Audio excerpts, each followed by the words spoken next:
योपाकरोतं प्रवरं मुनीनां पतंजलिं प्राञ्जलिरानतोऽस्मि।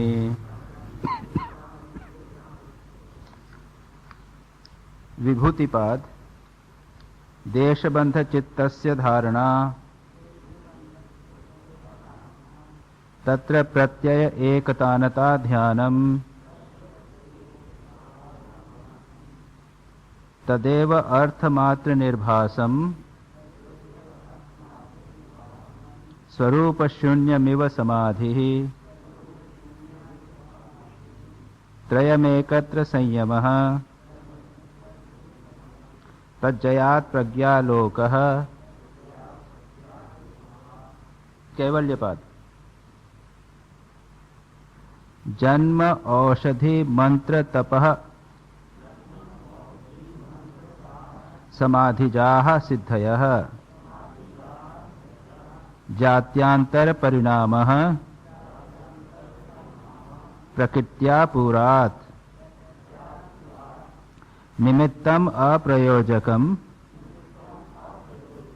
प्रकृतीनां वर्णभेदस्तु ततः क्षेत्रिकवत् निर्माण चित्तानि अस्मिता मात्रात्।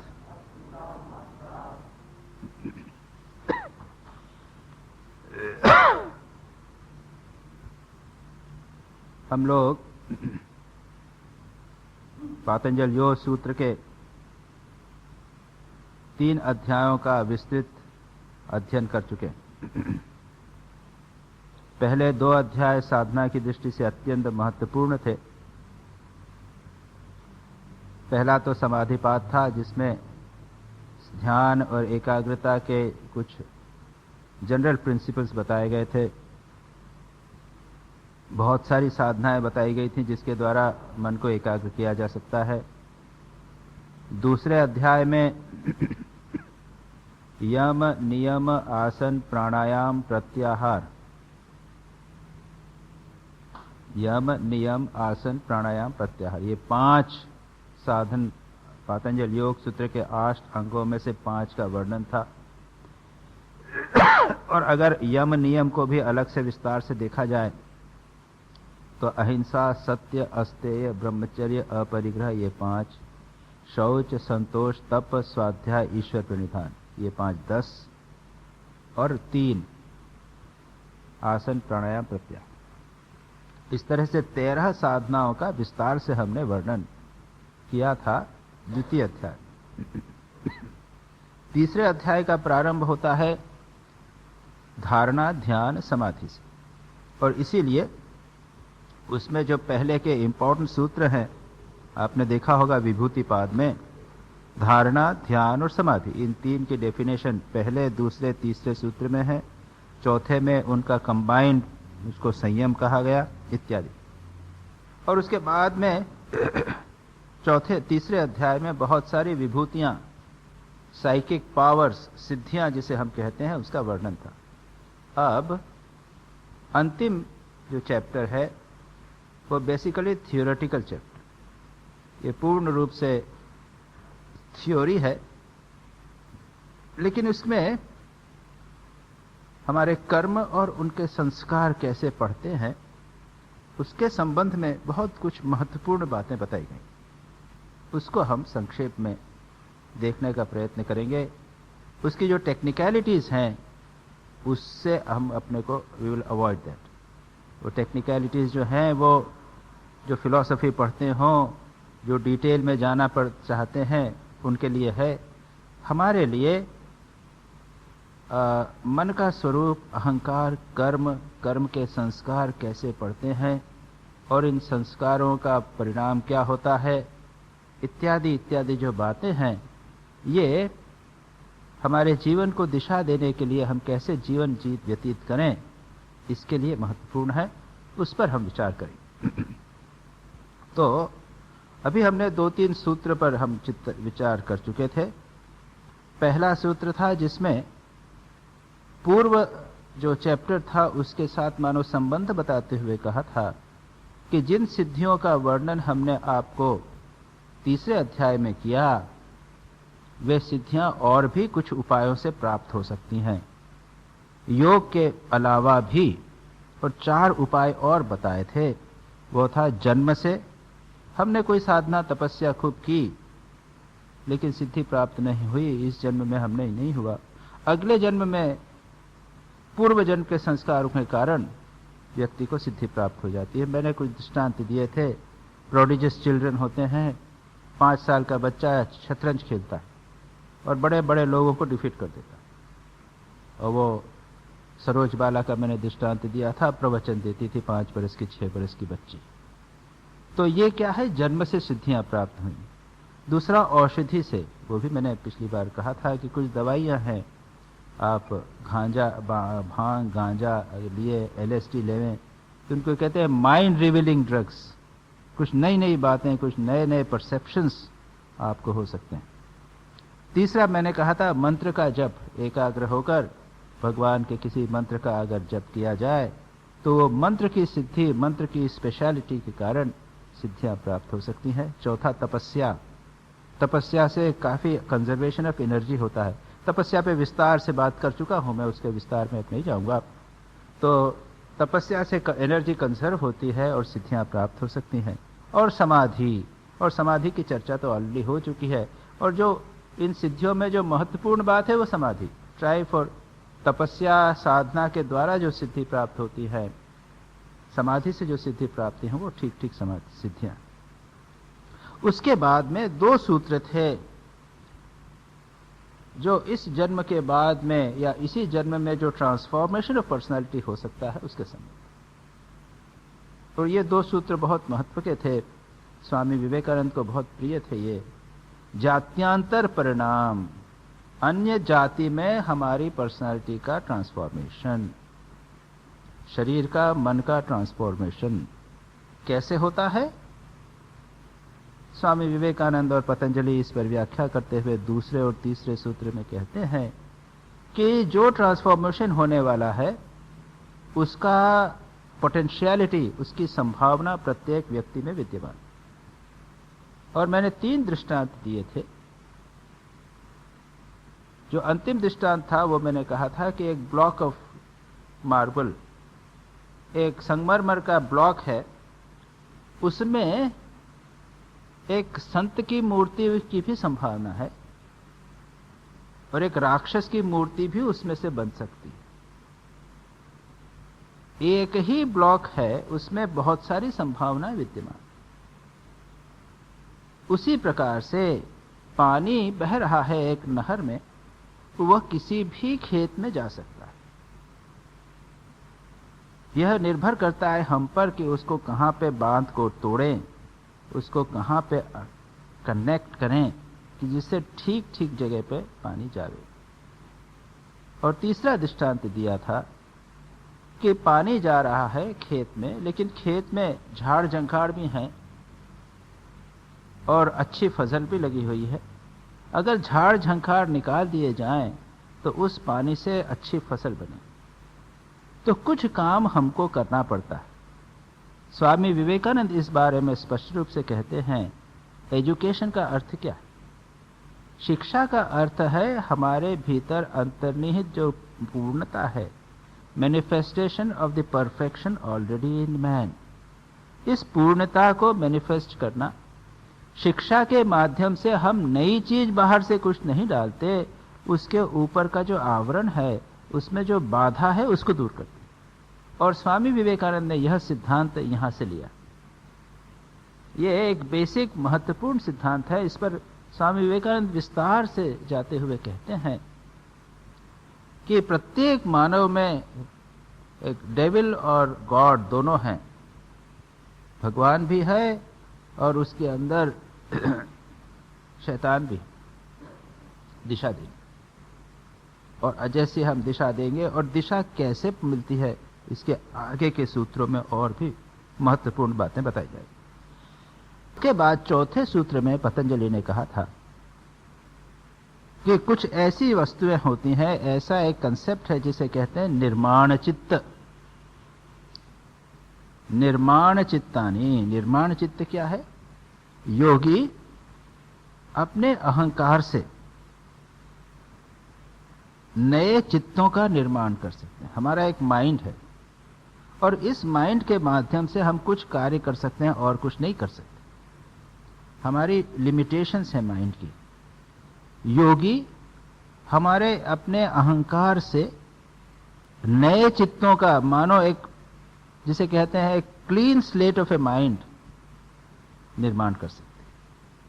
उसका उद्देश्य क्या? हमारे जो पूर्व जन्म के संस्कार हैं, बहुत सारे संस्कार, उनको हम 5-6 चित्त बना लें और उनमें वे हम एक्सपीरियंस करें, जिससे जल्दी जल्दी कर्म सब कट जाए। लेकिन अधिकांशतः यह बात ठीक सिद्ध नहीं होती। इस पर स्वामी जी ने भी कमेंट्री की है, दूसरों ने भी कमेंट्री की है कि अगर जो चित्त 5वें सूत्र में जो कहा गया है कि जो योगी 4-5 एक योगी अब क्षमता से, अपनी योगिक क्षमता से 5 चित्तों का निर्माण करे, तो जो पहला चित्त, जो ओरिजिनल माइंड है, वह बाकी माइंड्स को कंट्रोल करेगा। प्रवृत्ति भेदे प्रयोजकम चित्तम अनेकम एकेशाम। यहां पे देखिए, उसका ट्रांसलेशन करते हुए स्वामी जी कहते हैं, यद्यपि इन विभिन्न बनाए हुए चित्तों के कार्य विभिन्न प्रकार के हैं। एक चित्त से योगी अपने अशुभ संस्कारों को झेल रहा है, दूसरे चित्त से योगी शुभ संस्कारों को झेल रहा है, तीसरे चित्त से क्रियाशील हो रहा है। लेकिन ये सब के सब एक जो प्रथम चित्त है, ओरिजिनल चित्त, उसके द्वारा कंट्रोल्ड होते हैं। तो भी वह एक आदि यानी मूल चित्त ही इन सब का नियंता है। अब अगर जो आदि चित्त या मुख्य चित्त है, उसमें यदि वासना रही, तो परिणाम यह होगा कि वह बंधन से मुक्त नहीं होगा। इसलिए 6ठे सूत्र में कहा गया है, तत्र ध्यानजम अनाशयम। पढ़िए, तत्र यानी उन जो चित्त हैं, विभिन्न चित्त, कई चित्त, उसमें ध्यानज चित्त जो है, ध्यान से उत्पन्न चित्त, जो चित्त समाधि के द्वारा उत्पन्न होता है, वह अनाशयम। अनाशय यानी उसकी डेफिनेशन करते हुए कहते हैं, वासना शून्य होता है। अनाशय का दूसरा भी अर्थ होता है। अनाशय यानी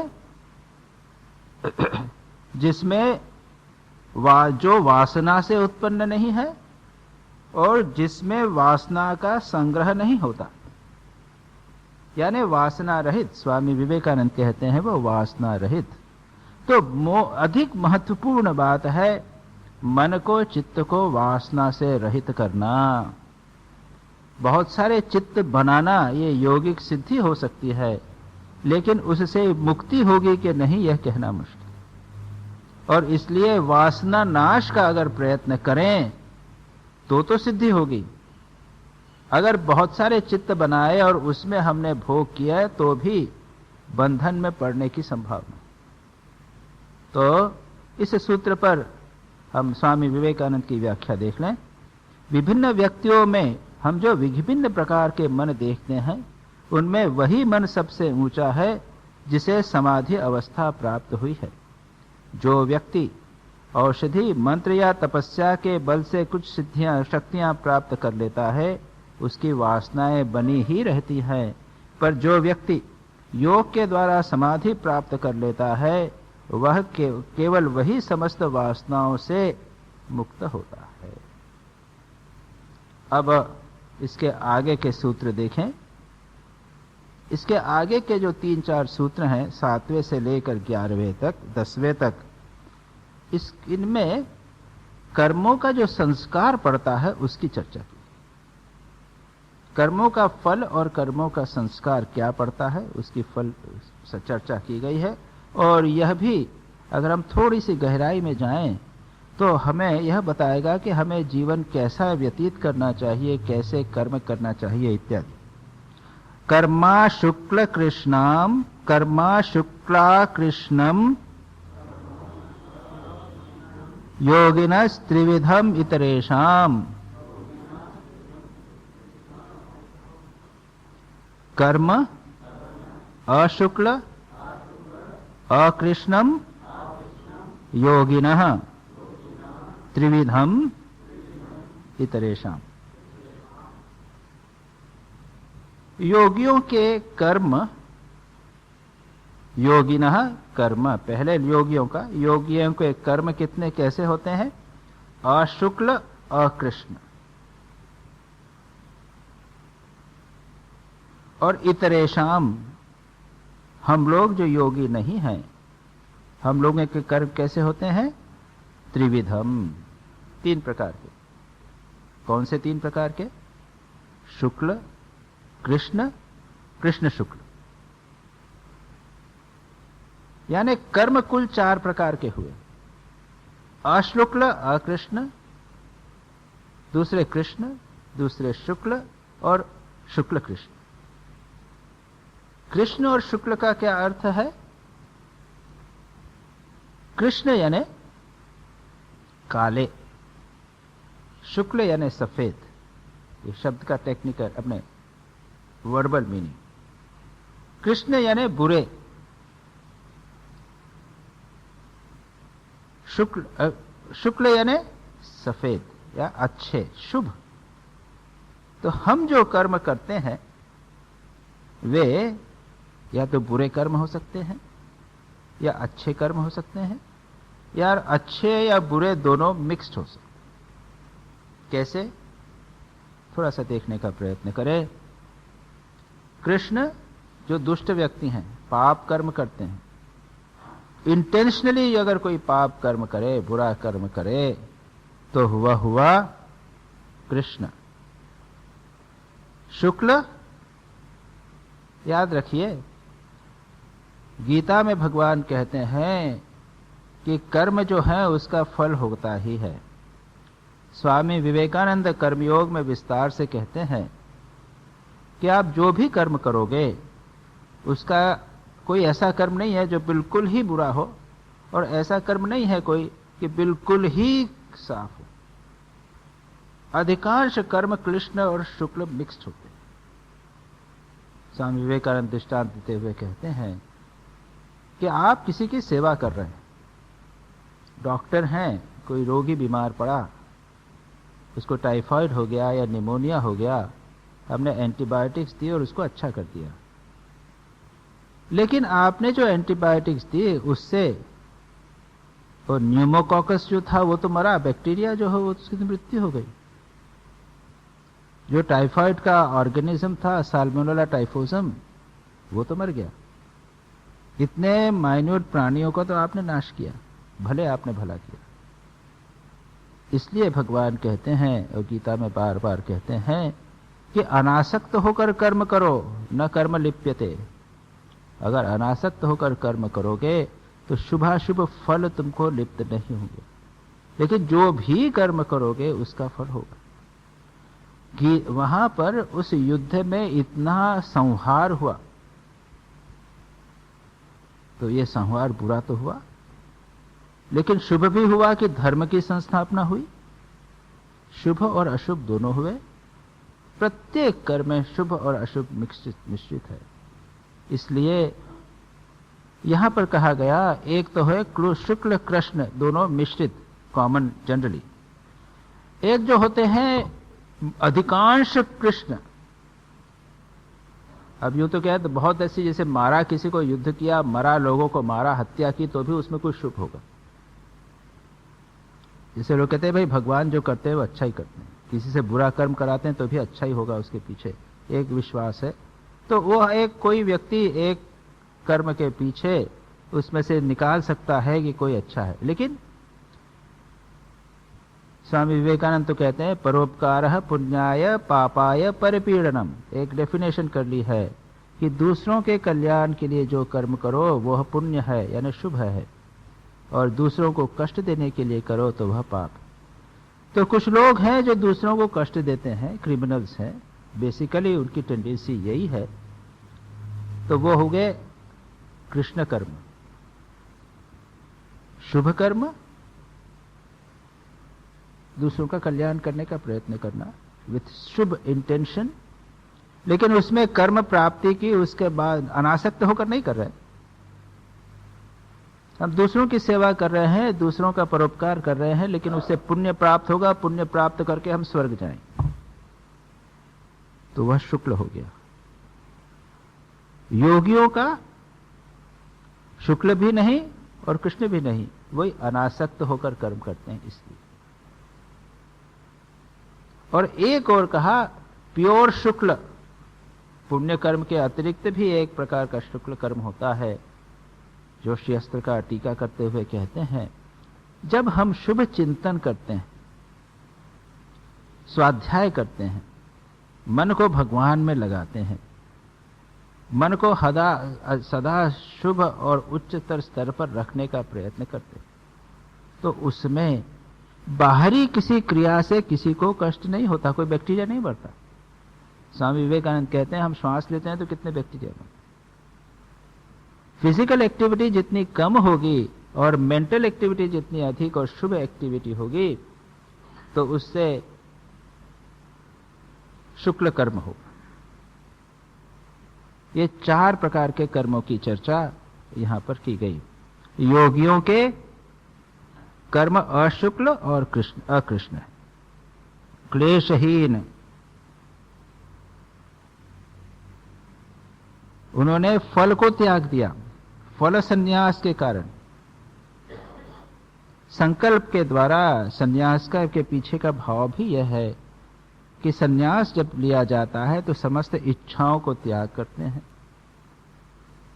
और भूर्भुवस्वः ये जो 3 लोक हैं उनकी कामना को पूरी तरह त्याग देते हैं।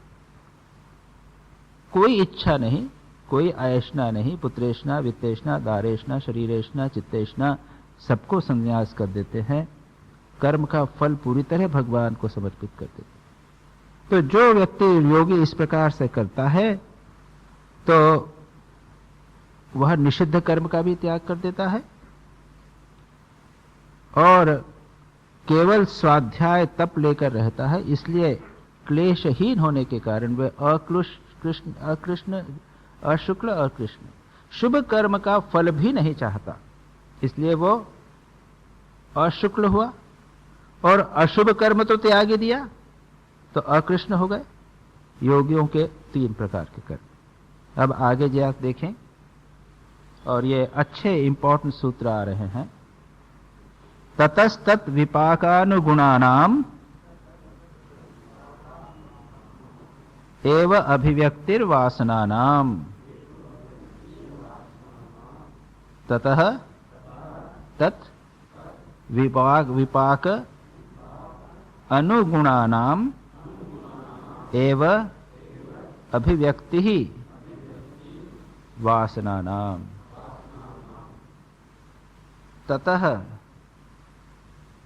ततः यानी तब, उनसे, उससे क्या होता है, फ्रॉम दीज, या स्वामी विवेकानंद का ट्रांसलेशन देखें, इन त्रिविध कर्मों से जो लोगों के शुक्ल कृष्ण और शुक्ल कृष्ण, ये 3 प्रकार के जो हैं, इनके इन त्रिविध कर्मों से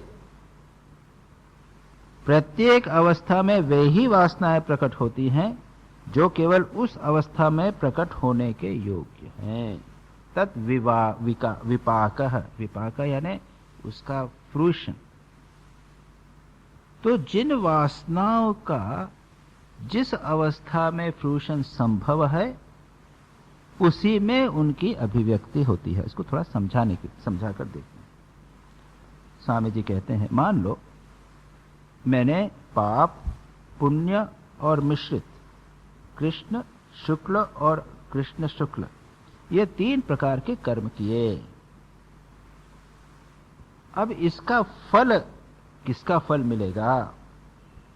हम लोग तो कई प्रकार के कर्म करते हैं, शुभ कर्म अशुभ कर्म सब करते रहते हैं। हमने पूर्व जन्म में भी कई कर्म किए। उसके बाद मान लो मेरी मृत्यु हो गई और मैं स्वर्ग में देवता हो गया, या मान लो मेरी मृत्यु हो गई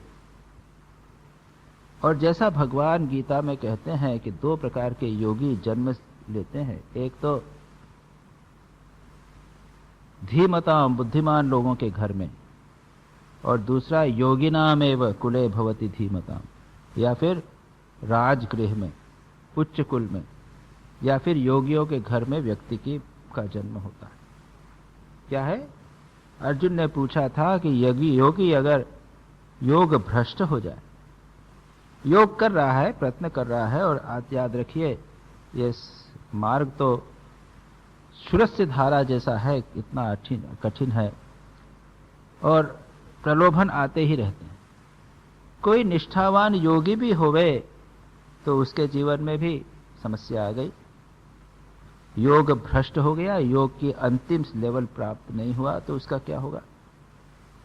भगवान कहते हैं कि नैवह नामुत्र विनाशस्तस्य विद्यते, इसका नाश नहीं है।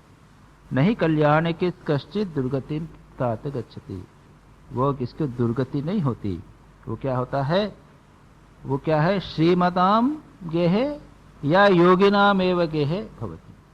श्रीमान बड़े धनी लोगों के घर में जन्म होता है, या फिर योगियों की तरह जन्म में, और योगियों के जन्म में के घर में जन्म अत्यंत दुर्लभ होता है। जिस घर में वो उसका जन्म होगा वहां पर क्या होगा?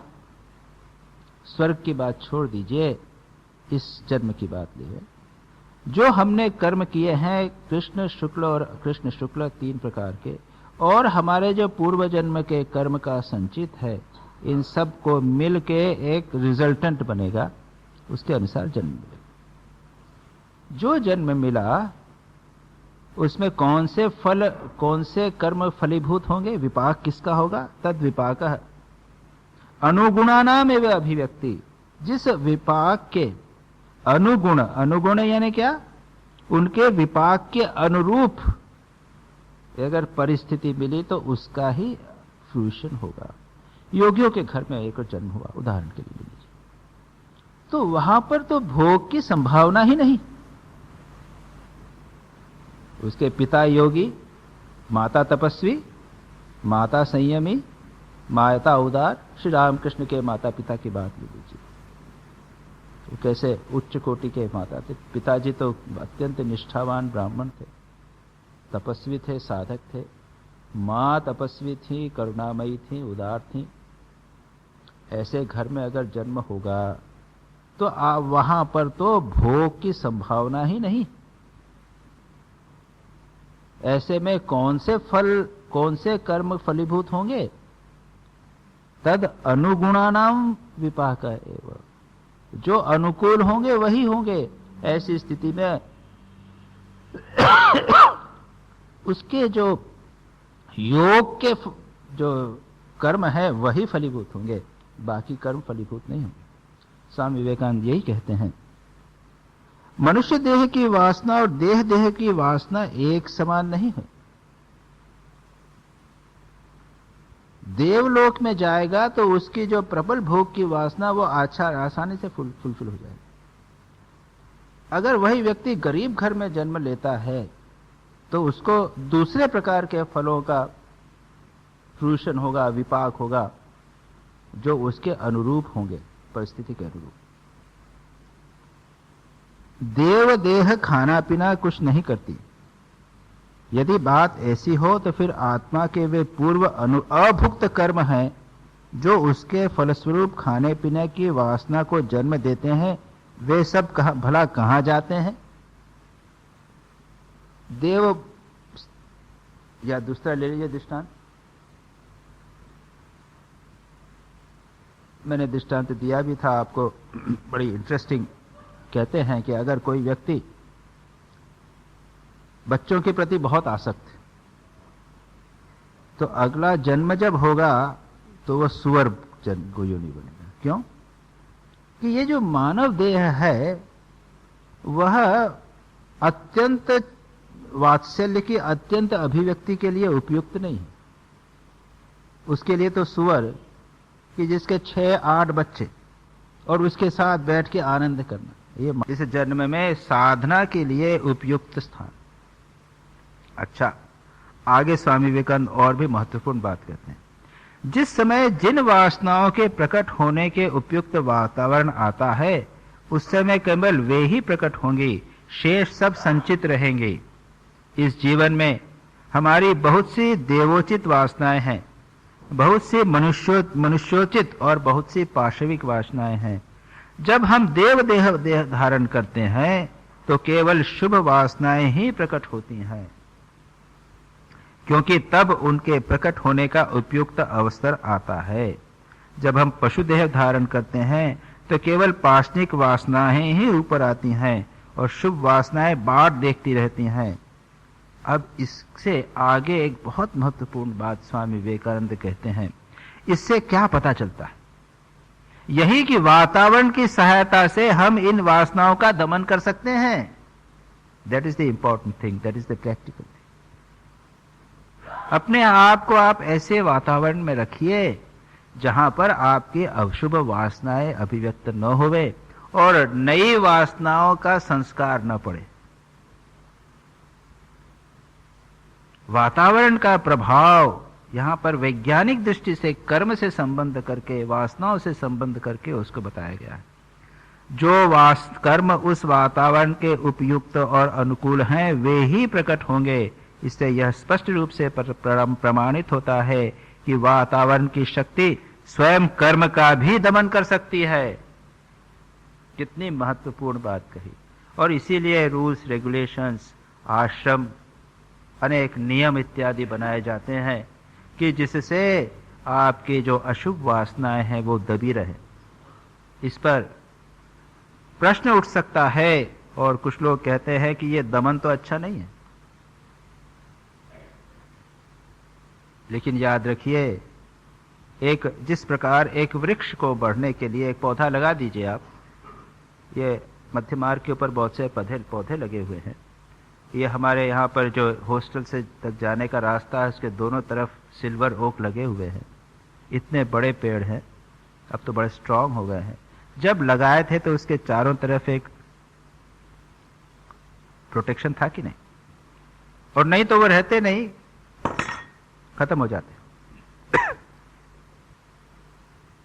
तो यह जो नियम आदि में रखना, ये एक प्रकार से प्रोटेक्शन है जो वासना को, हमारे मन को स्ट्रांग करने के लिए महत्वपूर्ण है। इस पर बहुत विस्तार से विचार हुआ है। जो फ्रॉइडियन थ्योरी है उसके अनुसार कि वासनाओं को छूट दे दी जाए, नहीं तो वो सप्रेस होती हैं, दमित होती हैं। इसमें कुछ सत्य भले होवे लेकिन बहुत सारा असत्य भी है। कभी भी वासनाओं की पूर्ति से वासनाएं फुलफिल नहीं होती, उसको सब्लिमेट करना पड़ता है, दिशा देनी पड़ती है, उनको संयमित करना पड़ता है। विचार के द्वारा श्री रामकृष्ण कहते हैं हमारी प्रबल वासनाओं को विचार के द्वारा थोड़ा भोग कीजिए और विचार कीजिए और उसके बाद उस पर विजय प्राप्त कीजिए। उच्छृंखल कर दिया, उसको खुला छोड़ दिया तो उससे कोई लाभ नहीं होने वाला है, वासनाएं बढ़ती चली जाती। तो यह इस दृष्टि से देखा जाए तो यह जो सूत्र है एक बहुत महत्वपूर्ण सूत्र है।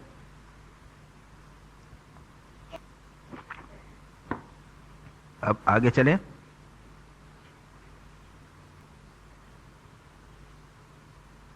जाति देश काल व्यवहितानाम अपि आनंतर्यम स्मृति संस्कारयो एक रूपत्वात्। जाति देश काल व्यवहितानाम अपि आनंतर्यम स्मृति संस्कारयोः एक रूपत्वात्। स्वामी विवेकानंद ट्रांसलेट करते हैं, स्मृति और संस्कार एक रूप होने के कारण, स्मृति संस्कारयो एक रूपत्वात्, हम एक एक शब्द को लेकर समझेंगे, जाति देश और काल का व्यवधान रहने पर भी जाति देश काल व्यवहितानाम अपि वासनाओं या कर्म संस्कारों का आनंतर्य रहता है, कंटिन्यूटी रहती है, अर्थात उनमें व्यवधान नहीं होता। There is consecutiveness or continuity in desires, even though separated by species, space and time, because there is an identification of memory and impressions. काफी घिटपिटा है, कॉम्प्लिकेटेड, इसको समझने का प्रयत्न करें। अभी कहा कि वातावरण का परिणाम होता है, हम जिस वातावरण में रहेंगे उस वातावरण में उसी के अनुरूप वासनाओं या संस्कारों का फ्रूशन होगा, बाकी जो है वो दबे रहेंगे, छोटे रहेंगे। यह जो वातावरण है इसमें तीन बातें होती हैं, जाति, देश और काल। जाति मनुष्य जाति, देश भारतवर्ष और काल टाइम, कोई भी काल ले लीजिए। थोड़ा सा और डिटेल में जाएं। जाति में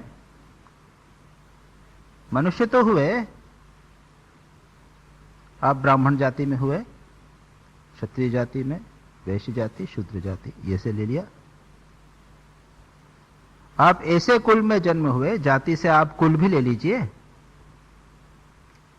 जो धार्मिक है, जहां पे स्वामी विवेकानंद और श्री रामकृष्ण के प्रति भक्ति, श्रद्धा भक्ति है, यह भी जाति के अनुरूप आ गया। तो you are born with a particular mental trait. मनुष्य में तो बहुत सारी जातियां हैं, ब्राह्मण, क्षत्रिय, वैश्य, शूद्र नहीं, साधक जाति भी है, भोगी जाति भी है। तो आप साधक कुल में, उस जाति में आपका जन्म हुआ, जाति।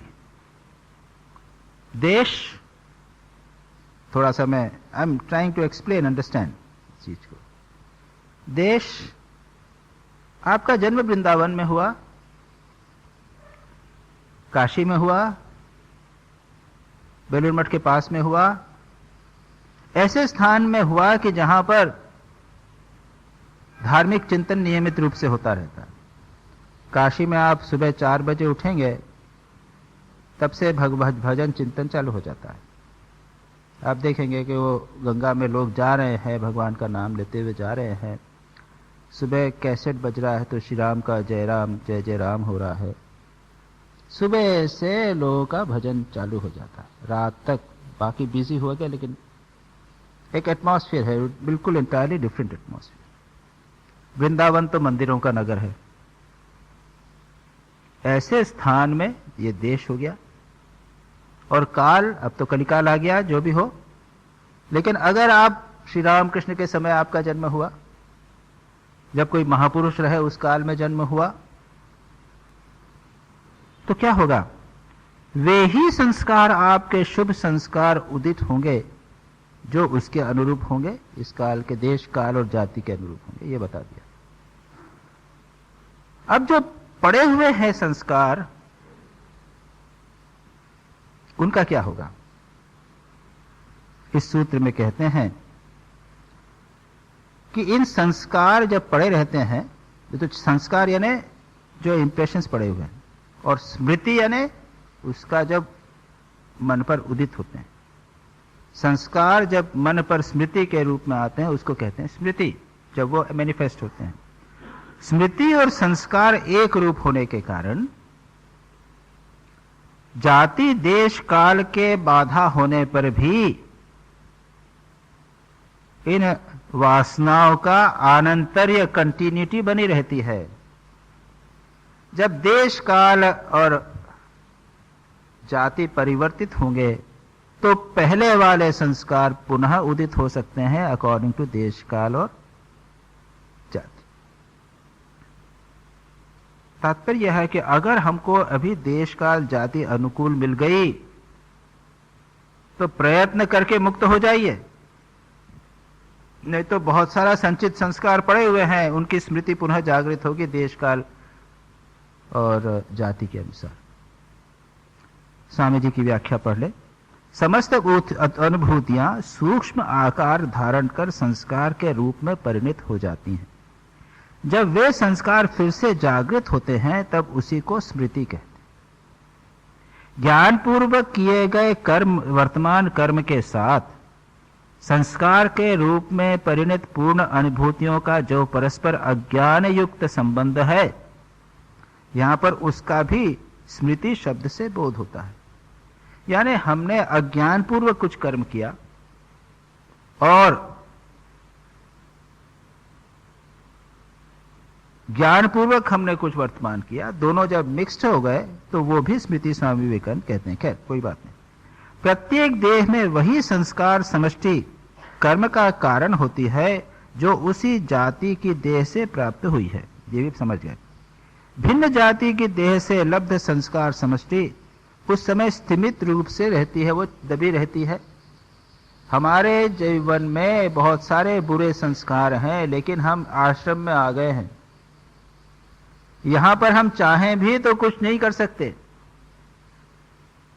बाध्य होकर हम ऐसे वातावरण में हैं कि हमारे शुभ संस्कार ही प्रेरित करेंगे। साधना के लिए वातावरण ही ऐसा है कि साधना के लिए हम बाध्य हैं।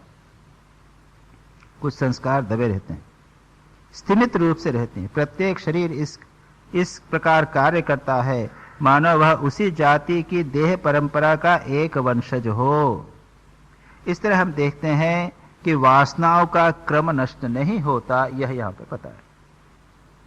और ये एक वार्निंग भी दी गई है कि one has to be very careful. वासनाएं पड़ी हुई हैं और क्रम नष्ट नहीं हुआ है, सावधान रहिए। इस जाति में, इस जन्म में, इस कुल में आपको जो समय अवसर मिला है उसका सदुपयोग कर लीजिए। अब आगे चले। तस्तासाम अनादित्वम चाशिशो नित्यत्वात्।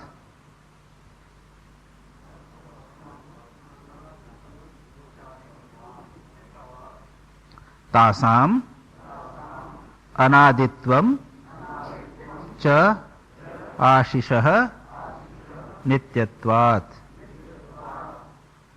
क्या कहा यहां पर? आशीष के नित्य होने के कारण। आशीष का अर्थ है आशी, आशी यानी जीने की इच्छा, द डिजायर टू सर्वाइव। मान भुवम भूयासम, ये उपनिषदों में आता है। मैं रहूं, मेरा अभाव न हो, मेरा अस्तित्व का नाश न हो, इस भाव को कैसे हैं? कहते हैं आशी। इसको अभिनिवेश भी कहते हैं, जीने की इच्छा, मृत्यु से भय। यह कब से विद्यमान है? हम बोल सकते हैं कब से विद्यमान है? अनादि, नित्य, पता नहीं कब से है। इसलिए तासाम अनादित्वम, इसलिए तासाम क्या? वासना नाम, संस्कार ये हो। क्योंकि हमारे जन्म की वासना, जीवित रहने की वासना, यह तो अनादि है, नित्य विद्यमान है। इसलिए हमारी जो अन्य वासनाएं भी हैं वह भी नित्य हैं,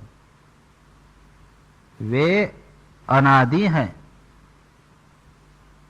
तात्पर्य यह है, स्वामी जी जैसा ये कहते हैं, सुख की तृष्णा नित्य होने के कारण वासनाएं भी अनादि हैं। स्वामी जी ने आशीष का ट्रांसलेशन सुख की तृष्णा कर दिया है। Since the desire to exist has always been present, being eternal, our tendencies or desires cannot have had any beginning, that is, they are always present. They are beginningless, without any beginning. कि स्वामी विवेकानंद ने उसको being happy, हम सुखी से रहना चाहते हैं, सुख की इच्छा अनादि होने के कारण वासनाएं भी अनादि है। जो कुछ अनुभव या भोग होते हैं वे सुख की इच्छा से ही उत्पन्न होते हैं। अनुभव किया, भोग किया, वासना उत्पन्न है, लेकिन इसके बेस में क्या, रूट में क्या, सुख की इच्छा। प्रत्येक व्यक्ति सुख चाहता है, आनंद चाहता है, वो गहरी है, उसी के कारण हम भोग के प्रति प्रेरित होते हैं और भोग के प्रेरित करने से उसका संस्कार पड़ता है, वासना उत्पन्न होती। एक साइकिल है जिसमें पड़ जाते हैं। भोग का कोई आदि नहीं है, क्योंकि प्रत्येक नया भोग पहले किए हुए भोग से उत्पन्न प्रवृत्ति या संस्कार पर आधारित है, अतएव वासना अनादि। ये एक सिद्धांत योग शास्त्र का। याद रखिए, वेदांत में बहुत सारी अनादियां हैं जिनकी अनादि आदि नहीं। जैसे ब्रह्म अनादि है, जीव अनादि है, अविद्या अनादि है, और भी कुछ अभी याद नहीं आ रहा है, कुछ ऐसी चीजें हैं वो अनादि हैं। लेकिन ब्रह्म तो अनंत भी है, उसका अंत नहीं होगा, अविद्या का अंत हो जाएगा, जीव के स्वरूप का अंत हो जाएगा। जीव, ब्रह्म, जगत, अविद्या, ये तीन जो हैं ये अनादि हैं, with beginning, without beginning, but they will and. जब ब्रह्म ज्ञान हो जाएगा तब अविद्या नाश हो जाएगी, आपके जीव स्वरूप का नाश हो जाएगा, ये जगत जो है वो मिथ्या हो जाएगा, डिसअपियर हो जाएगा। तो यहां पर कहा गया कि अविद्या या हमारी वासना जो है वो अनादि होने के कारण, इच्छा, सुख की इच्छा अनादि होने के कारण वासनाएं भी अनादि हैं। यहां यह नहीं कहा ये इनका अंत होगा, ये बात नहीं कहा, मैं आपसे कह रहा हूं। आगे का सूत्र लीजिए। हेतु फलाश्रयालंबनैः संगृहीतत्वात् येषाम् अभावे तदभावः।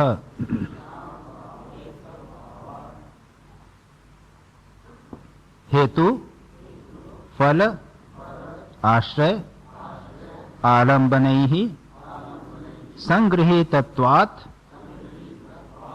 येषाम् अभावे तत् अभावः।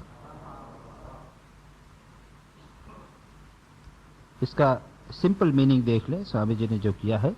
हेतु, फल, आश्रय और आलंबन। आलंबन यानी इनके आलंबन शब्दादि विषय,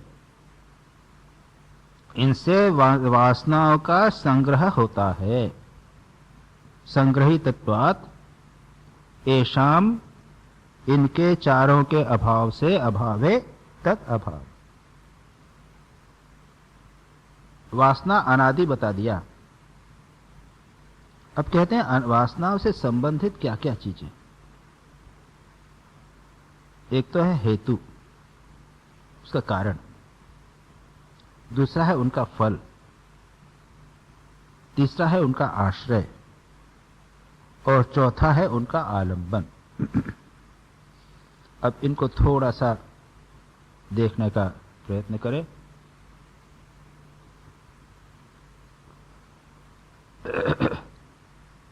हेतु क्या है? वासनाओं का हेतु या कारण, रूट क्या है? धर्म, अधर्म, सुख, दुख और राग, द्वेष। Attachment and aversion, that is likes and dislikes. हम सभी के लाइक्स एंड डिसलाइक्स हैं। कुछ लोगों की इंटेंस लाइक्स एंड डिसलाइक्स होती हैं, और उनके जीवन में कठिनाई ज्यादा होती, समस्या ज्यादा होती, दे आर वेरी सेंसिटिव। और राग द्वेष, इसी को हम राग द्वेष कहते हैं। इनको डल करना पड़ता है, यदि साधना करनी हो तो इनको दूर करना पड़ता है और एक नई दिशा लेनी पड़ती है। उसमें लाइक्स एंड डिसलाइक्स या डिजायर बोलते हैं, वासना बोलते हैं, उसमें मुक्ति की वासना वासना नहीं, भगवान की प्राप्ति के लिए वासना वासना नहीं है। हम कहेंगे कि उसको भी कम कर दें, नहीं, नॉट दैट। अब वो कोई खाने में उसको एक प्रकार का खाना चाहिए, दूसरा खाना नहीं मिलेगा तो बहुत डिस्टर्ब हो जाएगा, ऐसा नहीं। एक प्रकार का अच्छा घर में रहना चाहिए, बड़ा बढ़िया होना चाहिए, वेरी सेंसिटिव, वेरी एस्थेटिक, ये सब चीजें समस्या करती हैं। जब जहां तक भगवान का प्रश्न है, उस वासना को वासना नहीं बोलते। तो है, एक तो है राग द्वेष, दूसरा है सुख दुख। ये सुख प्राप्ति उसका संस्कार पड़ता है, दुख हुआ तो उससे हम दूर होना चाहते हैं, उसी से राग द्वेष होता है। सुखानुशयी राग, दुखानुशयी द्वेष, इस पर हम विस्तार से चर्चा कर चुके हैं। और तीसरा है धर्म और अधर्म, पाप और पुण्य, उसके संस्कार। इन 6 को 6 स्पोक्स, षड अरा, 6 स्पोक्स कहे गए। इनका बेस क्या है, सेंटर क्या है? अविद्या। अविद्या से धर्म अधर्म, सुख दुख और राग द्वेष, ये 6 अरा स्पोक्स हैं जिससे ये संसार चक्र मानो घूम रहा है। तो ये हुए हेतु। फल, जैसा हम ऑलरेडी जानते हैं कि कार्य रूप फल कैसे कारण को पैदा करता है। कारण से कार्य रूप, जो हमने कर्म किया उससे फल पैदा होगा। वासना की इससे, उसके बाद में कर्म किया, कर्म से फल हुआ, फल से फिर संस्कार हुआ और संस्कार से वासना बनी। ये चक्र, ये बता रहे 4 चीजें कि उनमें से सबको काटना पड़ेगा। तीसरा है आश्रय। आश्रय क्या? ये माइंड। हमारे मन में ये सब चीजें हैं। मैं मनुष्य हूं, मैं बुद्धिमान हूं, मैं धनी हूं, मैं भोगी हूं, मैं कर्मी हूं। ये जहां पर है वो किसमें है? ये मन में। ये दूर कैसे होगा?